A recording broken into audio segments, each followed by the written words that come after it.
नमस्कार दोस्तों, कालजयी तृतीया में आप सभी का स्वागत है। प्रस्तुत है मालती जोशी द्वारा लिखित कहानी डिमांड ड्राफ्ट। आइए सुनते हैं। अम्मा, मैं निकल रहा हूँ। पूजा घर के दरवाजे पर खड़े होकर बेटे ने कहा। एक क्षण को उन्होंने जाप रोक दिया, आंखें खोली और मुस्कुराकर बेटे को विदा कर दिया। ठाकुर जी को हाथ जोड़कर बेटा चला गया, पर वे मन का हाथ में लिए वैसे ही बैठी रहीं। जानती थी कि अभी पीछे पीछे बहुरानी भी आएंगी। निकलने से पहले दोनों कहकर जाते हैं। अच्छा लगता है। बचपन से जो संस्कार बच्चों को दिए हैं वे अब तक कायम हैं, यह जानकर अभिमान होता है। इस घर में आकर बहू ने भी यह आदत आत्मसात कर ली है। कहती है, अब आप यहाँ आ गई हैं अम्मा जी तो कितना अच्छा लगता है। कम से कम कोई तो है जिससे कहकर बाहर जा सकते हैं। घर लौटकर ताले का मुंह तो नहीं देखना पड़ता। वे 5 मिनट तक माला थामे बैठी रहीं, पर बहू नहीं आई। जल्दी में भूल गई होगी। औरतों को तो घर से निकलते निकलते 100 काम याद आ जाते हैं। वे खुद नौकरी करते रही हैं, इसलिए जानती हैं, इसलिए उन्होंने बुरा नहीं माना। जाप पूरा करने के बाद पूजा के बर्तन समेटकर बाहर आईं तो देखा पूरा घर देसी घी से महक रहा है। पूजा घर में भी यह महक आ रही थी, पर उन्होंने सोचा कि ठाकुर जी के दीपक की सुगंध होगी। रसोई में आकर देखा कमर में एप्रन लपेटे बहुरानी कुछ बना रही है। आज काम पर नहीं गई?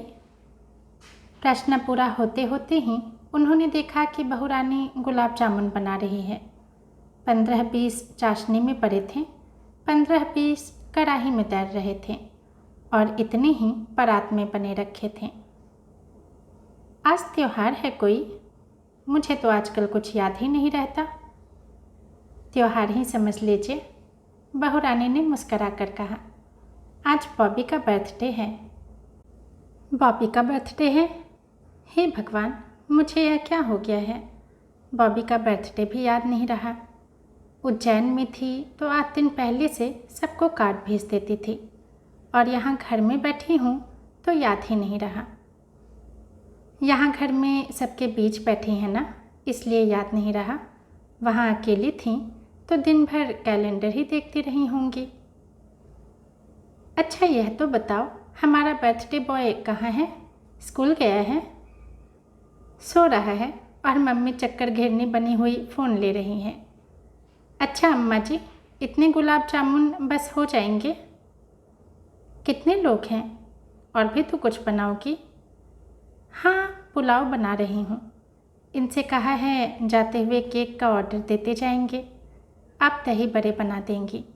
बॉबी को आपके हाथ के बड़े बहुत पसंद हैं। बना दूँगी। तुम्हारा काम निपट जाए तो दाल फुला देना। अब मैं तुम्हारा स्टोर कहाँ खंगालती फिरूँगी। वे बाहर आकर डाइनिंग टेबल की चेयर पर बैठ गईं। तभी बॉबी दंदनाता नीचे उतरा। Good morning everybody. Good morning बेटे, और हैप्पी बर्थडे। थैंक यू दादी माँ। ये थैंक यू क्या होता है? किचन से उसकी मम्मी ने डांट लगाई। दादी माँ के पैर छुओ। बॉबी ने झट से आगे बढ़कर उनके पैर छू लिए। उन्होंने उसका माथा चूमकर आशीर्वाद दिया और कहा, अपनी मम्मी से भी आशीर्वाद लो। बॉबी किचन में गया और वहाँ का नज़ारा देखकर आशीर्वाद की बात ही भूल गया। Yummy yummy, gulab jamun my favourite. और उसने एक उठाकर मुंह में डाल लिया। ये क्या हो रहा है? तमीज़ से खाओ।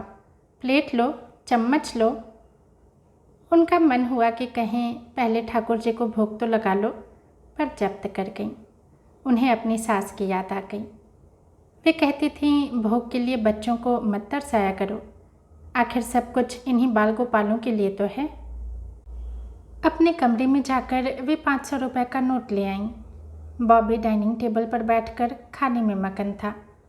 उसे पकड़ा कर बोली, लो बेटा, अपनी पसंद की कोई चीज़ ले आना। थैंक यू दादी माँ, बॉबी ने कहा और फिर चिल्लाकर मम्मी को सूचना दी। मम्मी, मुझे दादी ने 500 रुपये दिए हैं। अरे वाह, तुम्हारी तो ऐश हो गई। तुम कितने दे रही हो? और डैडी? मैं और डैडी अलग हैं क्या? बहू अब गैस बंद करके बाहर आ गई थी। और अभी दिल्ली से तुम्हारे लिए मोंटे कार्लो का पुलोवर लाए तो हैं, वो बर्थडे प्रेजेंट ही तो है। पुलोवर तो पहनने के लिए है। I want cash down. कितना दे रही हो, बोलो। कैश किस लिए? बाहर खाने के लिए, और क्या। सलोमी में जा रहे हैं, सब लोग चाइनीज़ खाना चाहते हैं। तो बाहर जाने की क्या ज़रूरत है, घर पर ही जो कहोगे बना दूंगी। पुलाव बना रही थी, अब फ्राइड राइस और नूडल्स बना दूंगी। दही बड़े कैंसिल करके मंचूरियन बना दूंगी। घर पर? बॉबी ने ऐसा चेहरा बनाया जैसे किसी लिजलिजी चीज़ पर पाँव पड़ गया हो। What a kiddish idea. क्यों, इसमें किडिश क्या है? मम्मी, मैं कोई नर्सरी का बच्चा हूँ जो घर पर पार्टी करूँगा? मैं अब 16 साल का हो गया हूँ, माइंड यू। और मुझे शाम को 2000 चाहिए, 2000 बक्स। और डैडी से कहो गाड़ी स्पेयर करें। एक राजू ला रहा है, we will manage anyhow. बहू का चेहरा एकदम तमतमा गया था। अब जरूर माँ बेटे में तकरार होगी। वे उस महाभारत की साक्षी नहीं बनना चाहती थीं, इसलिए बरामदे में आकर बैठ गईं और तिपाई पर पड़ा अखबार उठा लिया। अखबार पढ़ रही थीं, पर मन भीतर ही भटक रहा था। कितने रौब से बॉबी मांग रहा था, मुझे शाम को 2000 चाहिए, 2000 बक्स। वे तो आश्चर्य से देखती रह गई थीं। उन्होंने तो कभी अपने बच्चों को एक मुश्त 100 रुपये भी नहीं दिए थे। उतनी हैसियत ही नहीं थी। बॉबी ने अपने आप सारा प्रोग्राम तय कर लिया था। माँ बाप से पूछने की ज़रूरत ही नहीं समझी। उनके बेटे को तो कभी हिम्मत ही नहीं पड़ती। छठे छमाह से कभी दोस्तों के साथ सिनेमा जाने का मन होता तो पहले अम्मा की चिरौरी करता, फिर वे बाबूजी के पास अर्जी लगाती, अपनी तरफ से सिफारिश करती, तब जाकर मंजूरी मिलती। लड़कियां तो कभी सहेलियों के साथ जाने की सोच भी नहीं सकती थीं। आगे की पढ़ाई के लिए जब दूसरे शहर जाना पड़ा, हॉस्टल में रहना पड़ा, तब जाकर उन लोगों को थोड़ी आज़ादी नसीब हुई। उनके घर का अनुशासन बड़ा कठोर था। शाम 7 बजे से पहले बच्चों को घर लौटना होता था। सुबह 6 बजे बिस्तर गोल कर दिए जाते। केवल इतवार को आधा पौना घंटा बोनस नींद मिलती थी। आजकल तो लोग केजी से ट्यूशन शुरू कर देते हैं।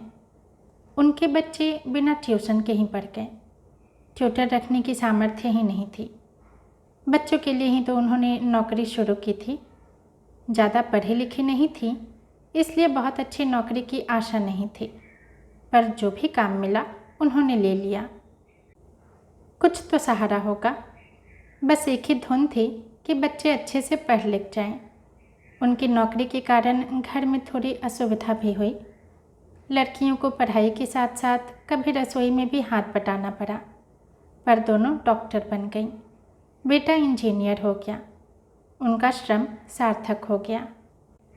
सारी जिम्मेदारियां पूरी हो गईं तो बाबूजी और बच्चे कहते भी रहे कि अब नौकरी छोड़ दो, पर वे नहीं मानी। बोली, इस नौकरी ने मेरा मुसीबत में साथ दिया है, इसे अधबीच में नहीं छोड़ूंगी, पेंशन लेकर ही मरूंगी। तब क्या पता था कि जो बात वह अपने लिए कह रही हैं वह बाबूजी पर घटित होगा। पूरे 1 साल भी तो पेंशन नहीं ले सके। फिर तो नौकरी छोड़ने का सवाल ही नहीं था। रीते मन और रीते समय को भरने का वही तो एक उपाय था। अम्मा जी, मैं निकल रही हूँ। अपनी विचार तंद्रा से जागकर उन्होंने सिर उठाया। देखा बहू तैयार खड़ी है। तुम तो आज छुट्टी लेने वाली थी ना? जब घर पर कुछ करना ही नहीं है तो रुक कर क्या करूं? हाफ डे की एप्लीकेशन लगा दूंगी, आधा दिन तो मिलेगा। जाते जाते केक के लिए भी मना कर दूंगी। अच्छा हुआ जो दही बड़ों की दाल नहीं फुलाई। गुलाब जामुनों का ही सवाल है, अड़ोस पड़ोस में भेज दूंगी। उन्होंने देखा कि बहुरानी की आवाज़ की तरह उसका चेहरा भी बेहद उदास है। उसने कलफ लगी साड़ी पहनी थी, अच्छे से मेकअप भी किया था, पर फिर भी उदासी की परतों को वह छुपा नहीं पाई थी। उन्हें ममता हो आई। उसकी पीठ थपथपाते हुए बोली, छोटी छोटी बातों को इस तरह दिल से नहीं लगाते बेटे। बच्चे अब बड़े हो गए हैं, वे अपनी मन मर्जी की ही करेंगे। हमें बता देते हैं, यही क्या कम है। बताएंगे क्यों नहीं, पैसे तो हम ही देंगे ना। हमसे बस इतना ही सरोकार है, डिमांड ड्राफ्ट है हम तो। इतना दो और अब भी दो, बस इतनी ही औकात है हमारी। कहते कहते उसका गला भर आया। शायद आँख भी भर आई हो, पर वे देख नहीं पाईं, क्योंकि वह पलटकर एकदम चल दी थी। बेचारी, उनके मुंह से अनायास निकल आया। क्या कहा था उसने? Demand draft. गुस्से में बेचारी बैंक की ही भाषा बोल गई थी। पर क्या सचमुच आज माँ बाप की हैसियत डिमांड ड्राफ्ट की ही रह गई है? दोस्तों, कहानी यहीं समाप्त होती है। यदि पसंद आई हो तो लाइक करें, कमेंट करें और चैनल को सब्सक्राइब भी ज़रूर करें। धन्यवाद।